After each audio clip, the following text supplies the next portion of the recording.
We are back here with Old Man Bron.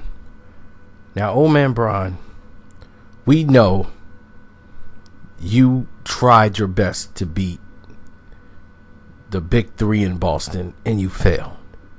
You used to fail against Detroit, and you finally got over the hump, and we thought you were ready, but the big three just kept you at bay. Tell us about that. Well, the big three with, Ray and, Kev and Paul, it was just, too much to overcome. We were a young team. Drew, at that time, we were trying our best to get over that hump. And, once I couldn't beat him, I said, well, I'm going to go get my three. I'm going to go get D-Wade, my homeboy. Then I was going to go get, my other homeboy and Melo.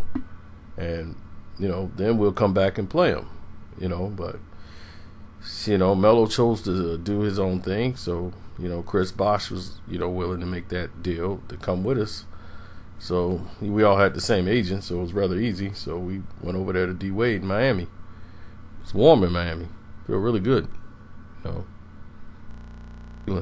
But I love Cleveland. I love Akron. I love everybody. I love the people, and okay, well, let's say this. Once you got the adjustment and you guys finally got past Boston. Boston was injured, and you didn't even have to really face them. Orlando got rid of Boston for you after Boston won the championship. You guys faced Orlando to go to the NBA Finals. What happened? Oh, well, like I said, we were a young team, and we tried our best. We just didn't have... Is it true that you played an atrocious game and, you with this three-step dribble, and you couldn't hit a shot for some reason, and then in the fourth quarter you wouldn't take one? What is going on with that? Oh, well, that's the way I was taught, pass the ball to the open man, and then they can't blame you.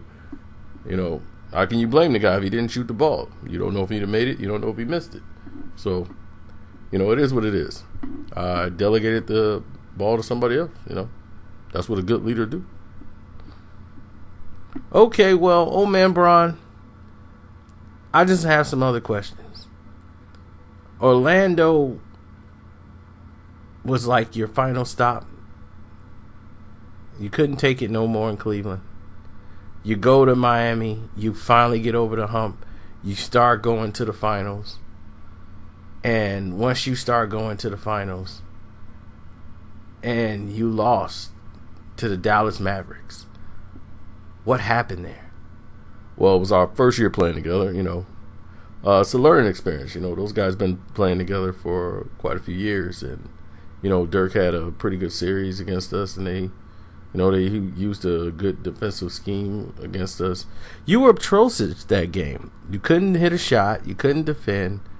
But you steadily cried at the referees for attention. Why is that, Old Man Bron? You weren't that old yet, were you? Well, like I said, we were trying to learn our place and, trying to figure out where we blend in as a team. We trying to gel and but you have 3 All-Stars on the team. How did this not work for you? Well, we realized then we probably had to come back with Ray Allen or somebody because, we needed another shooter on the team, and we just needed another playmaker. Besides that, everything else, it's going to work itself out, and that's what we said. So after we lost to Dallas, we had more practices together, and we were able to get more weapons, and we came back, and we started to, make some noise. Well, we're not going to let this go that far. Let's save the rest of this for the next episode, and we'll start getting to the biogenics lab. The bio who? I don't even know what that is. I don't think I even know how to spell biogenics. To be honest, that's crazy. You would even bring that up. That's a crazy question. But, I guess I've heard it all now, in my old age. That's what they call me, Old Man Bron.